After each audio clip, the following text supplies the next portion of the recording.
A quick look back on what's been going on in this this charmless ensemble cast carry-on movie that is our ruling Conservative Party. Like, I was thinking how wild it is, how myriad scandalized, if that's even the right way to say that, like how multi-textured and all encapsulating the Tory scandals are at the moment, you know? Like, everywhere you look, it's just scandal and integrity bins, lying, corruption, sleaze, and stupidity, isn't it? And I know that sounds biased, obviously, but it's kind of inarguable at this point. Like, just in the cabinet right now, like, let's take a look at some of the names, shall we? Justice Secretary, sent out on the rounds over the weekend to defend Nadeem Zahawi, right? This is Dominic Raab, Justice Secretary, who himself was being pressured to resign only about 4 weeks ago for a full in-trays worth of bullying complaints from his time as Foreign Secretary and Justice Secretary before. It's like, you know, imagine, put yourself in the position of the journalist that's interviewing him on, what was it, like Saturday morning or Friday morning? Like, yeah, but Mr. Raab, do you think Mr. Zahawi should offer his resignation? Do you? Well, no, because he was just being a bit careless, and he's actually a very successful businessman. Okay, all right, but follow-up question, if I may. Why should a justice minister who himself is being pushed to resign for his own ministerial conduct, why should that person's opinion hold any water on whether another minister should have to resign or not? Like, why are you here? Why is a guy who should have been gone a month ago himself out on the rounds?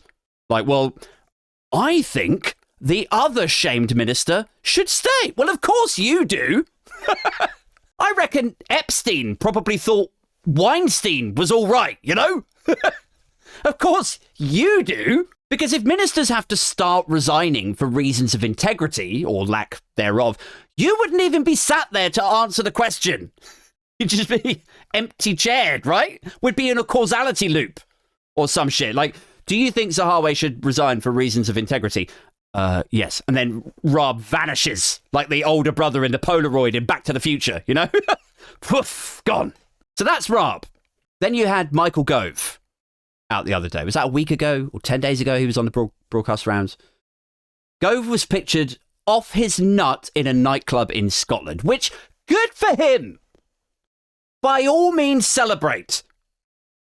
If I was divorcing Sarah Vine, I'd be gurning my tits off, leading a fucking carnival through Whitehall, right? I would be. But as a government minister, you know, is that becoming conduct of a government minister? And then there was the whole, you know, behaving erratically on a breakfast TV interview thing, you know? Like, Gove is shady and snaky as fuck, man. And that's before we even go into, like, his involvement with Vote Leave and the Brexit referendum. Who else have we got? James Cleverly. James Cleverly is our foreign secretary, right?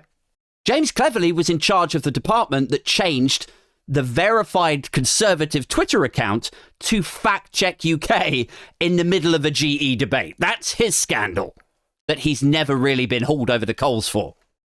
Who else have we got in the great offices of state? Suella Braverman dismissed the concerns of a Holocaust survivor the other day and made no apologies for having used, frankly, Goebbels-esque rhetoric. Like, they're all just drenched in scandal and stupidity, just hosed down, hard and feathered with cretiny, and then pushed out onto podiums for the country to laugh at. Like, that is how it feels, at least, you know, to those of us still capable of critical thought or something approaching it. And fuck, like, of course, it doesn't just stay with the supporting cast, right? You've got prime ministers drenched in scandal. Like, you got Sunak and his wife's non-dom stuff, and both of them applying for green cards while he was still chancellor. And then you've got the more recent allegations of him being out of touch, and the seatbelt, and the private plane, and private doctor. Not like there's just so many scandals and missteps and fuck ups. And of course, you know, how can we talk about a dearth of political integrity without including the big dog himself?